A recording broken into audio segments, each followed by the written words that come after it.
coming to a sunrise. So what my eyes, that moment I visualize is coming. If you can see me now, see I'm gonna break through the life I knew. Been waiting, a dream come true. Still aiming. If you could see me now, if you could see me now. Hey guys, welcome back to the channel. I wanted to do kind of a special video for you guys today. I wasn't originally going to do this video because I am by no means a professional fighting game player. I love fighting games, I've been playing them since I was a kid, but I am not that kind of competitive at all. I'm more of a casual player. I've played Mortal Kombat, Street Fighter. I've only played one Guilty Gear in my entire life. That was like XX Accent Core, like the original, back on PS2.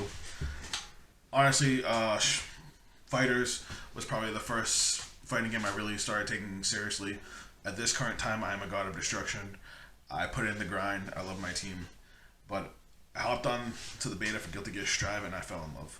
The game's super fun. The netcode is amazing. And I want to give you guys my thoughts on it. And I want to give you guys a tier list, at least from my point of view. So this is more of a tier list based on not just how good the characters are, but how much I saw them as far as I was going through the floors and how they felt to play from the perspective of somebody who's newer to the Guilty Gear gameplay. Because like I said, it's been like probably over a decade since I played Guilty Gear. So jumping back in felt really weird at first. Real quick, just thoughts about the actual beta so far. I know people were complaining about the UI. I didn't think it was that bad. I hated the lobbies. Lobbies are really, really weird. Quick start was great because you don't have to go to the lobby. It just puts you in the game while you're training. I love the music. I thought the music was pretty dope for a fighting game. The game looks gorgeous, absolutely beautiful, and that rollback netcode was a godsend. Honestly, I played all weekend. I barely had any lag, and honestly, going back from that to Dragon Ball FighterZ was like night and day. It was actually pretty rough. Anyway, with those thoughts out of the way, let's jump into this tier list. Like I said, I focused mostly on, how easy the character was to pick up and play, what I thought of their combos, things like that, and how much I saw them. So we're going to just go straight from left to right over here. Starting off with Kai, Mr. Kai Kisuke. I'm going to put him in A tier. So, Kai was actually the first character I tried to play as, and I actually lost like 5 games straight with him. I went back to him a little later after I got more of a feel for the game, but I did see a decent amount of people playing as him, which he's kind of one of the poster boys for the game, so I actually expected to see more of him, but that's neither here nor there. He's got some decent normals. He's got great range. He can switch between long distance and short distance because, he's got projectiles. When it comes to Street Fighter, I used to main Akuma, so being able to do downward projectiles was actually pretty cool. He's got a DP. As far as combos go, especially for someone newer like me, he didn't really have that many. The biggest combo I think I was able to get with him was like a 5-hit combo, and it was actually pretty tough. Some of his hitboxes are a little weird. His super, I actually really like because you can use it on the ground or in the air. It's called Ride the Lightning, and it takes up a huge chunk of the screen. His projectile super is super fast, and I was able to steal a couple games like that. Dragon Install is kind of pointless. It doesn't really help that much, especially since it's supposed to be a kind of comeback mechanic. All in all, he's a decent character, but just short of S tier for me. Soul. He's also going to go in A tier. I saw a lot of Souls. A lot. And he hits like a truck. He's got huge normals, huge specials. And making his combos, once I started getting into the higher levels, people were just abusing him. He's got so many cancels. Honestly, I'm going to put him in front of Kai because he's absolutely borderline S tier. Faust. He's definitely going in A tier. I hate Faust. Faust is so freaking weird. he's out of control. He's got a bunch of random projectiles, all with different properties. He can put different stats on. He can put a wig on you that allows him to fuzzy you. Like, his normals are all over the place. He's got command highs. He can crawl mad low to the ground, so it throws you off. He's got a move where, like, he makes a scarecrow of him, and then he could, depending on your input, he can do one of 3 different moves, so you kind of have to guess. Of all the characters I played against, he was probably the one I had the most trouble with. He's not my style, but he's a pain in the ass character. Now, Giovanna, she's going in S tier. This is a little bit why. First off, there was a ton of Giovannas. A lot of people were playing Giovanna. She was probably one of the most played characters I saw in the beta. She was also the first character that I was able to actually pick up and play and really get the mechanics of the game going. I went on like an 18-game win streak right from the get-go with her. Her combos are really, really easy to put together. She has a smaller move list than a lot of the other characters, but because she has a smaller move list, it's less to, I guess, process and learn. And it's all about just, getting in, doing some simple combos. She does big damage. A lot of her moves are plus on block, so it forces your opponent to keep blocking. She's got high-low mix-ups. She's got this one kick that she does that you can tag onto the back of any button. It's really, really easy to use. She's super solid, super fun, and I love the way they did her character design.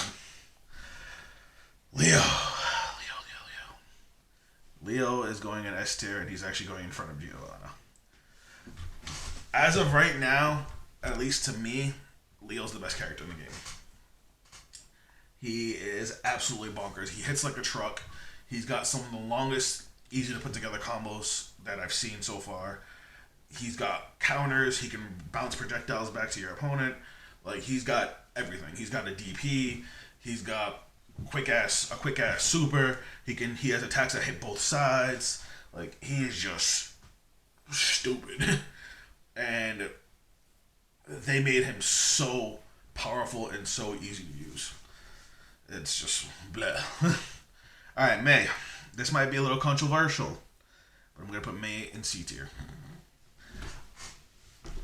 She's one of the characters I like the least. I actually didn't see a whole lot of her getting played. She has some good normals, but I will never like a character where you have to hold down and then press up to do a move, or back and then forward. It's one of the reasons I never liked Guile in Street Fighter. It's harder to do than quarter circles. It will always be harder to do than quarter circles. Anytime you have to wait to do a move, it's a pain in the ass. Some people really like her. I, on the other hand, am not a fan. This chick. She is going to the beginning of A tier. Amelia is bonkers.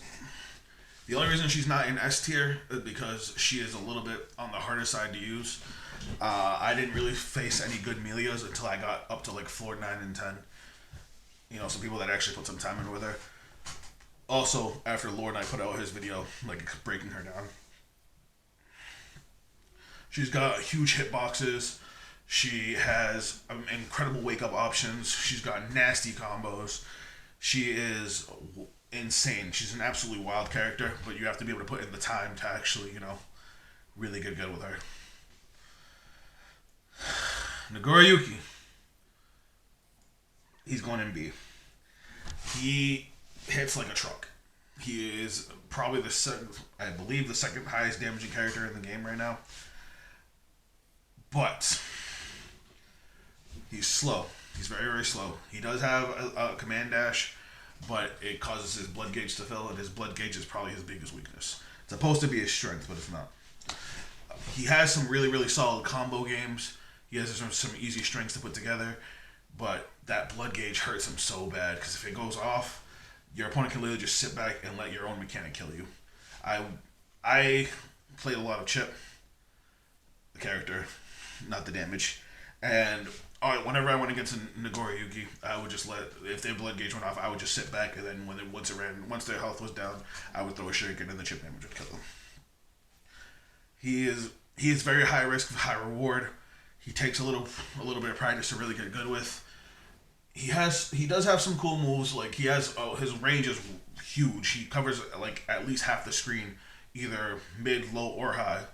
He can move around pretty well, but you just gotta be able to manage that blood gauge. I'm putting him in B because he just takes that. He's that hard to get used to. I did see quite a few people playing as him too. He was pretty popular, even with the difficulty in playing him. Zotto.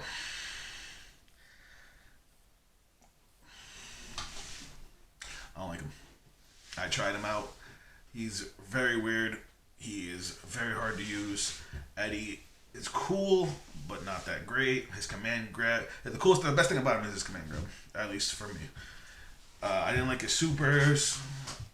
He has a really nice anti-air that he can do with his shadow, but like you have to try so hard for him to be able to do what other characters can do better. And I didn't see a whole lot of people playing as him. He was again one of the least played characters. Potemkin. He's going on the back A. Potemkin is a monster. He is the. You know what? Hold on. He's going in front of guy. He is the Broly of the game. He has a move that closes distance, and it has armor. He's got anti-air command grabs. He has an anti-air command grab super. I played against a really, really good Potemkin at a point where I was doing a lot of jumping around. I was still trying to get a feel for Chip. And this dude snatched me out the air, destroyed my life. And when I tried to get my composure back, he was able to do an uppercut into a super and literally broke my back and killed me in 2 moves. He has a ground super that literally tries to force you to jump over it so he can anti-air command grab you. He hits like a truck. He is the most damaging character in the game, as far as I know, and he is just massive. Like at the start of the match, he can already reach you with all of his moves because he's just that big. He is a monster. And honestly, a good Potemkin is terrifying. Ramlethal. She's going in S tier. She was 100% the most played character that I saw. Everybody and their mother was playing her. She's really easy to pick up and play. She has huge normals with her swords. She has long range ability because you can throw them and they explode, and you can get them back. Her supers are really, really good. She has almost a full screen beam, and she has one that's super fast for close range. It literally comes out so fast. There's like no animation or time to get ready for it. She is bonkers. Axel, if there was a between B and C, that's probably where Axel would go. Axel is the zoner of the game, and he was very underwhelming. He's supposed to have a super that can stop time, but you have to set it up to use it, and if you don't get to use it in time, you just wasted your meter. His attacks don't do nearly enough damage. He does have some cool moves here and there. Like he has one where he like throws his chain the full screen and can pull it back, catching you almost the entire screen. Almost. As long as you don't get hit first. It's just I see what they were trying to go for with him, but he definitely needs some buffs. He definitely needs either some more damage or to be a little faster on the uptake. But he's not there. And the last one is my boy Chip. Of all the characters I tried, of all the characters I fought, Chip was absolutely the funnest for me, personally. But he wasn't very played. I maybe saw 4 Chip players the entire weekend. He is a little hard to get used to. I'll put him in front of my...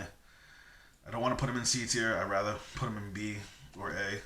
But I gotta be real with it. His damage is a little higher than some characters, but his biggest downside is that he has the lowest HP in the game. So when he gets hit, he like dies.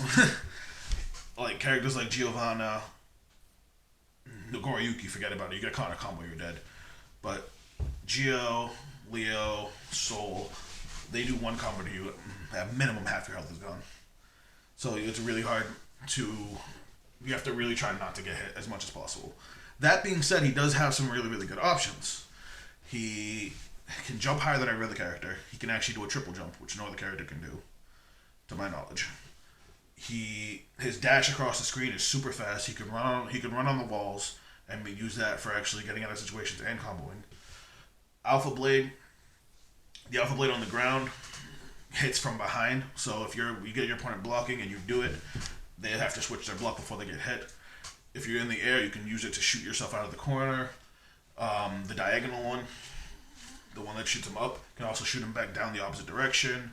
It bounces off the wall. Like, he's got some absolutely crazy movement. His jumping heavy, I think it is, circle button for PlayStation.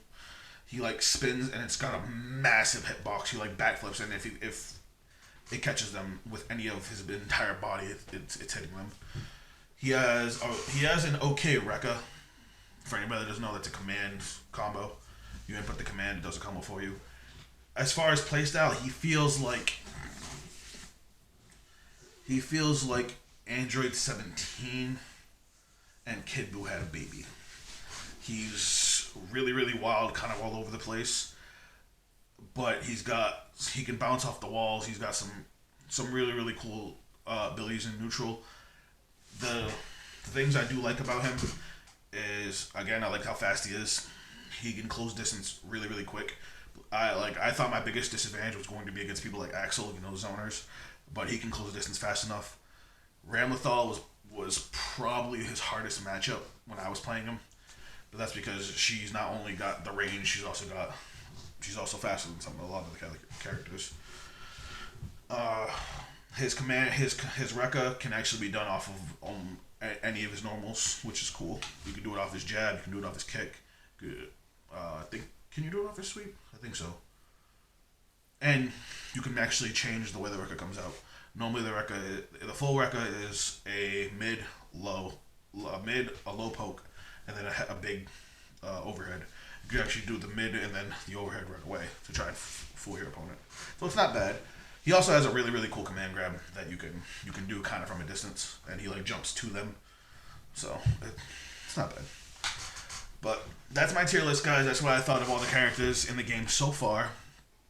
Like I said, this is just beta. This is just what I saw. This is just my experiences. And again, I am a much more casual player, not so much on the competitive side.